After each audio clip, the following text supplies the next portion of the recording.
Today we're going to talk about one of the most famous troop types in history, the Genoese crossbowmen. These northern Italian soldiers were as famous for their skill as they were for their kit. We'll have a look at their equipment in details and we'll see how the crossbow fared in the context of European medieval warfare. So without further ado, let's go get geared up.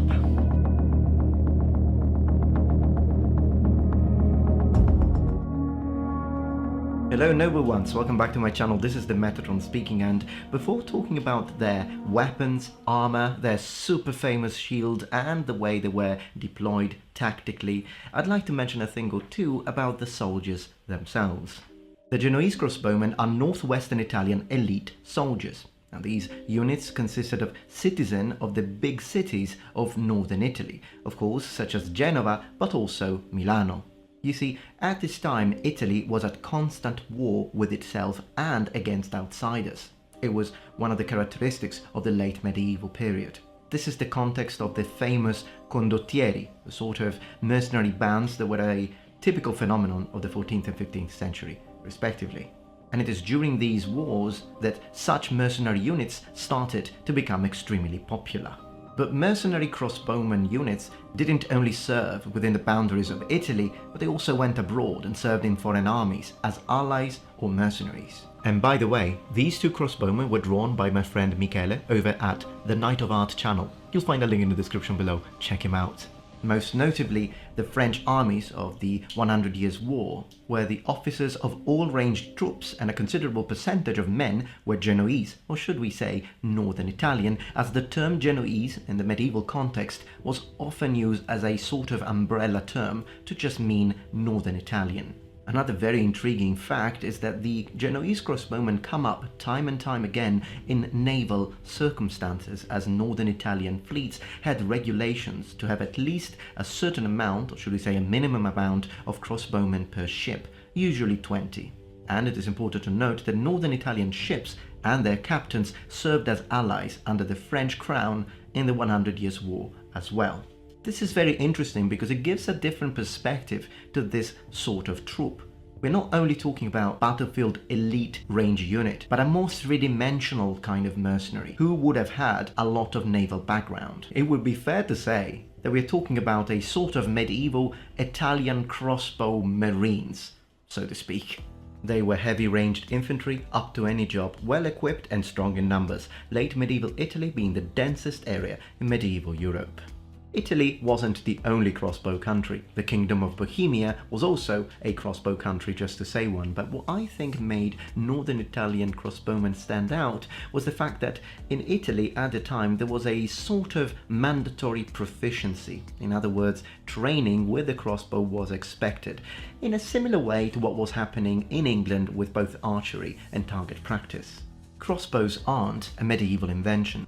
They were already used during the Han dynasty in China, or Han Chao, and there is evidence of Greek and Roman usage of crossbows in antiquity too, but evidence is scarce. There are only a few textual and pictorial sources for those antique crossbows.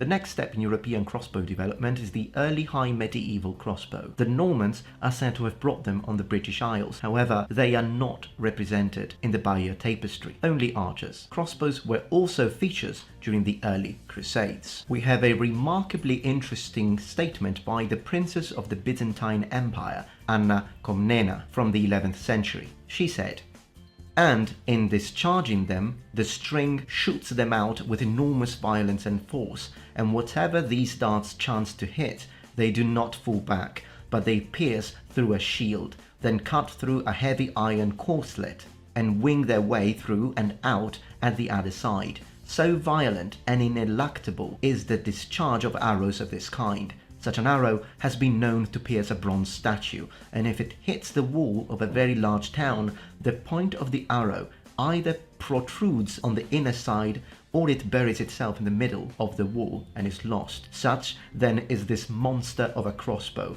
and verily a devilish invention, and the wretched man who is struck by it dies without feeling anything, not even feeling the blow, however strong it be." Now, this account is clearly allegorical up to a certain extent. I mean, we shouldn't really believe everything she's saying. She mentions crossbow bolts piercing people, shields, armor, walls, bronze statues. Clearly she's exaggerating. But one thing we can learn, and that is the perspective of a person from that period as they were looking at this quote-unquote new weapon. Many people were shocked by its efficacy. I mean, on that same note, in 1139, Pope Innocent II banned the usage of crossbow in Europe, particularly against Christians. So we can confidently state that crossbows were definitely perceived as extremely deadly weapons by the people of the period. So why do we have Northern Italian Genoese crossbowmen and not Genoese archers, for example? Why did they specifically opt for the crossbow, these rich Northern Italian cities? Why not just going for the longbow like they did in England? I mean, at the end of the day, a lot of the wood that the English used to produce the longbows came from Northern Italy, specifically from the Alps. They would buy it from Northern Italians. So why going for the crossbow and having to produce all of that steel?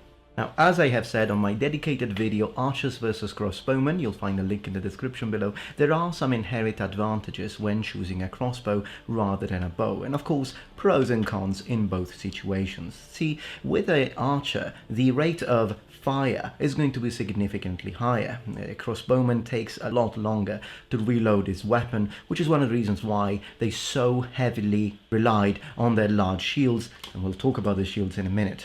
But a crossbowman is a lot easier to train, and when I say that is because in order to operate a bow, you need relative muscle, like a lot of muscle, particularly in the back, but generally speaking, you need a strong man, which means years of constant training. But the crossbow, because of all the different methods and utensils and tools that you use to draw it, and the fact that then it remains in full draw, always ready to shoot, means you don't need all of that strength at all to operate the crossbow, which means training a crossbowman is going to take a lot less time.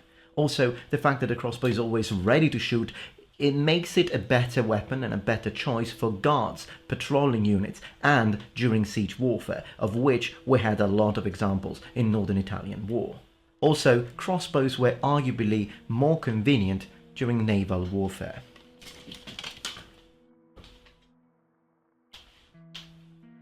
While crossbowmen all over Europe are shown with diverse forms of equipment, the trend is for them to be very well equipped, and this shows as very true with a few depictions likely depicting Genoese crossbowmen we know of, like this artwork in a church in eastern France showing a crossbowman of the 14th century. As we can see, he's fully kitted out, describing what we see: heavy armor, longsword, crossbow. We also have a similar picture in the Romance of Alexander. Besides the shields, we often see very good armor. The choice of helmet is also freer than with an archer, because kettle hats work very well for crossbowmen, but perhaps not very well for archers because of the need of having to draw a longbow all the way back to your ear, as we can see in medieval iconography. Swords are a great sidearm for crossbowmen. Easy to wear, simple to access. Fantastic backup weapon. Differently to what we sometimes see in video games, full plate armor could work very well for a crossbowman, including full arms. Late medieval crossbowmen are seen often using very big shields, sometimes referred to as tower shields in video games and role-playing games, which in Italian are called pavise with a northern pronunciation, pavese with a southern pronunciation, pavise in English. Today we're looking at the unit where this sort of defense probably originated from. The Genoese crossbowmen used big shields in battle, both on land and perhaps even on board of ships. These shields were of a planks construction, covered in linen and or parchment, and gesso, then painted, sometimes with very lavish motifs. What's interesting about them is that they often had a central ridge, which both strengthened the shield and makes for an additional deflection surface. And to be honest, they really look cool. When deploying these shields, that could be done through the usage of spikes, directly attaching them onto the soil by the crossbowman, or perhaps being held by a fellow soldier. We know that they could be carried on the back, at least sometimes. But for example, if any of you is familiar to the Total War series, We see that in that series crossbowmen were actually turning around while loading. Well, that is a little questionable. We don't know if they did that. It is an interesting thought though. The pavise shields were the key to the unit's success, as it exploited the strength of the crossbow and allowed soldiers to reload it in safety. The Genoese crossbowmen were a defensive ranged unit. But what does that mean? Well, in order to understand this, we need to imagine it like this. Even when they were marching or attacking, they were always defended by their shields, held in position by their so-called pavisieri. They were a strong, very stable unit, very capable, deadly at range, and they were numerous. But in terms of their cons, they would be relatively slow, always needed their shields, defensive buildings or ships to be most effective, needed a pavisiere in order to be optimal, and needed expensive equipment. If you're enjoying this video so far, please take a moment to check out my Patreon page. With as little as a $5 support, you can help us ensure that we can continue to produce high quality and high researched content. And at the same time, you get access to polls, extra videos, unlisted streams, and much more. Thank you so much.